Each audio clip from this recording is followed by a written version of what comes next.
At some point, I stopped fully from where I was born, the country that I grew up for 18 years. But I never quite fully belonged here in this country I immigrated into and started living since I was 18. This in between, not fully there, not fully here, is a very lonely place that no one ever warned me about. The first time I came to the US, I was 18 and I was here for school.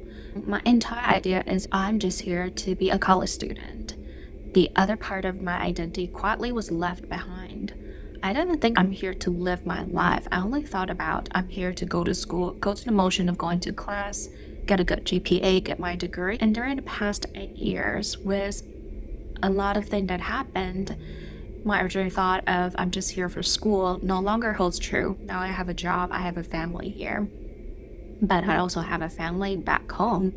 That is my original family, that's my big family. This might sound nice for a lot of people, but this can create a lot of confusion if you lived a life that's like my life. After being here for such a long time, when I start to see anything that remotely resemble of what home is like, I start to get excited. I'll look at a magnolia tree in Nashville and I will tell my husband this flower is exactly what we have in Shanghai. Magnolia is actually the flower of city of Shanghai. And whenever I see some traditional Chinese food, I got so excited. And this level of excitement and wanting to talk about it when you see it is a sign of homesickness, is a calling to reconnect to the identity back home that we miss. And I think a lot of us resonated that way. You want to eat the food that your mom always make. And you look around on Uber Eats and realize, okay, there is no restaurant that can serve the food that I actually want, that will satisfy my Chinese stomach. There is not a word for that. It's like homesickness from your stomach. Your body craves something that's so close to home, but it's not something that's available. And you would think the dilemma got resolved when you go back home. But when you go back home, you also realize there are a lot of difficulties. I still remember the first time I went back home after studying here for a while. And I was in a restaurant sitting with a friend, and I want to ask for a check. And I just cannot think about how we normally ask for a check. My brain keep translate it literally from "can I have the check?"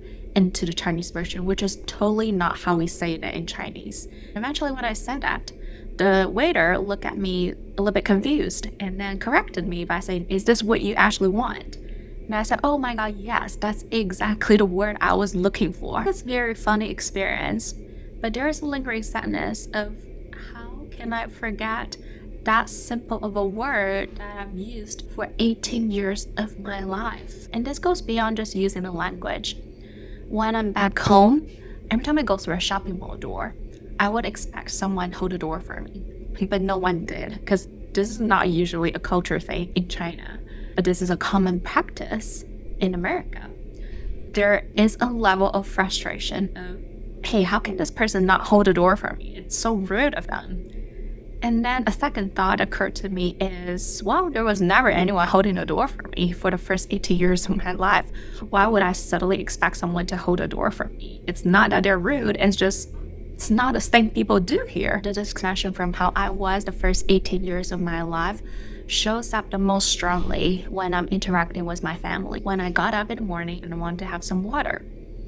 And I'm fine with drinking cold water, room temperature water, ice water. This is a common American practice, right? You go to every restaurant, they serve you ice cold tap water. However, first, you cannot drink tap water in China.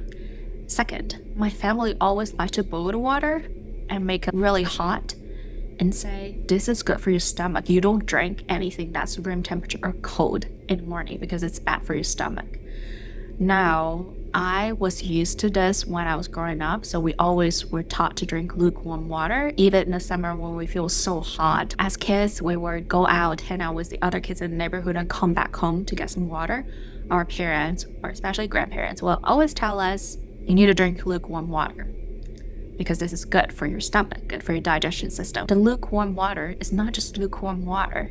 It is the belief of Chinese medicine. It is the belief of Chinese ancient philosophy. When I look at that cup of lukewarm water that my parents poured me in the morning, I started to realize that my body, my entire system, my habit has changed significantly. There's a double adjustment when you move in between the country. And no matter how short it's the trip, go back home to visit my family.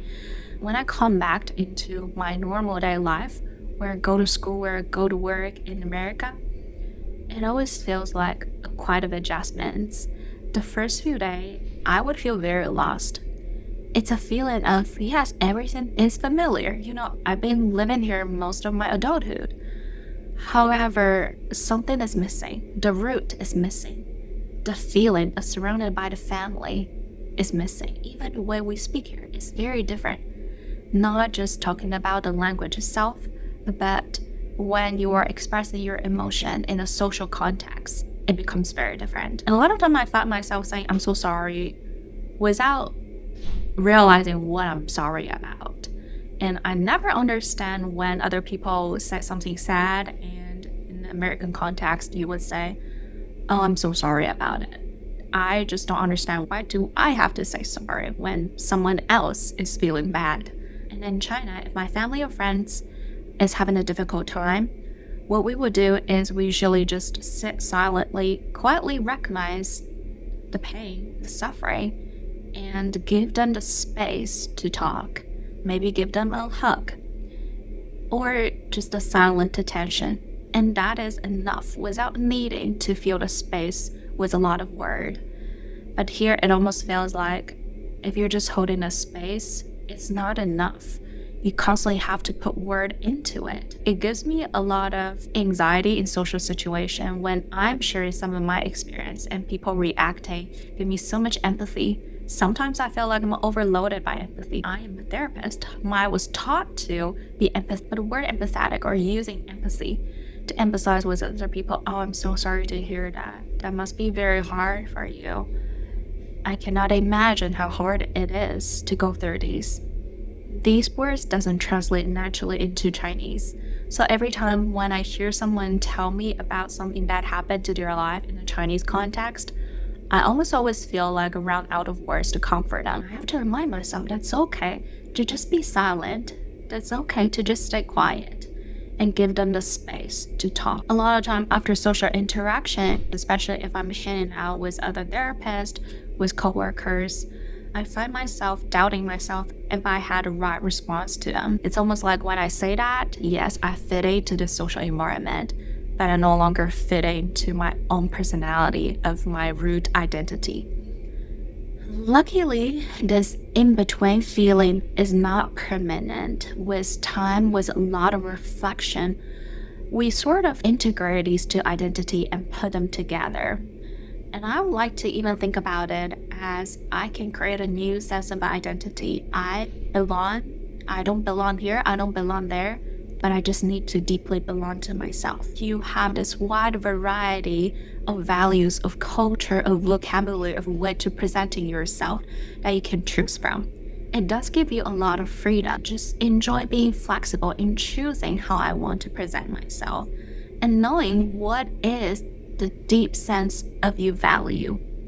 For example, the sense of honesty, the morality, the integrity, the kindness would not change no matter I'm using this language context, that language context. I'm in China, I'm in the US, anywhere else around the world, because that is a true part of who I am. We will dive deeper into that in the next 2 days to help us find our value, our true self. Once you have this picture of what does my true self look like, everything else just becomes easier, lighter, and you don't have this urge to feel like I have to fit in somewhere. Thank you for watching day 4 of my 30-day challenge of coming home to yourself. If you haven't watched my previous video, check out day 3 of Your Body Keeps a Score of Immigration and learn more about some of the physical changes that we don't talk about, but we should recognize when we immigrate, when we are living in a new country. And I also like to hear from you in a comment. What is a moment that you feel like you stand out, that you don't belong in this new country? And I'll see you in the next video.